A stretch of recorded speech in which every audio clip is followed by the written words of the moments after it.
ఢిల్లీలో తెలంగాణ సీఎం రేవంత్ రెడ్డి పర్యటిస్తున్నారు. Telangana rising global summit కు ప్రధాని మోదీతో సహా పలువురు కేంద్ర మంత్రులు, కాంగ్రెస్ నేతలు, ఎంపీలకు ఆహ్వానం అందించారు. డిసెంబర్ 8, 9 తేదీల్లో హైదరాబాద్ లో జరిగే రైజింగ్ గ్లోబల్ సమిట్ కు హాజరు కావాలని ప్రధాని మోదీని కోరారు సీఎం రేవంత్ రెడ్డి. అలాగే కేంద్ర మంత్రులు అశ్విని వైష్ణవ్, రాజ్నాథ్ సింగ్, మనోహర్ లాల్ ఖట్టర్లను కలిసి ఆహ్వానాలను అందించారు. అలాగే కాంగ్రెస్ అగ్రనేతలు రాహుల్ గాంధీ, ప్రియాంక ఖర్గేలకు సీఎం రేవంత్ రెడ్డి ఆహ్వానం పలికారు. వైసీపీ ఎంపీ అవినాష్ రెడ్డికి సీఎం రేవంత్ రెడ్డి సమిట్ కు ఆహ్వానం పలికారు.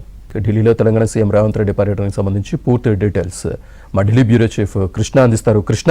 శ్రీనివాస్, ఈ నెల 8, 9 తేదీల్లో తెలంగాణ హైదరాబాద్ లో జరగబోతున్నటువంటి ఈ యొక్క గ్లోబల్ సమ్మిట్ కి సంబంధించి ఈ రోజు ప్రధాని మోదీతో పాటు ఢిల్లీలో కేంద్ర మంత్రులు కూడా కలిసి ఆహ్వానించారు.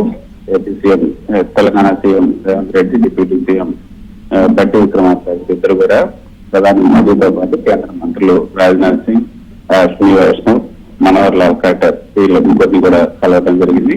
ఇటు పార్టీ తరఫున జాతీయ పార్టీ అధ్యక్షుడైనటువంటి పార్టీ అధ్యక్షుడు, అదేవిధంగా లోక్సభలో ప్రతిపక్ష నేత అయినటువంటి రాహుల్ గాంధీ కూడా కలిశారు. ప్రియాంక గాంధీని కలిశారు.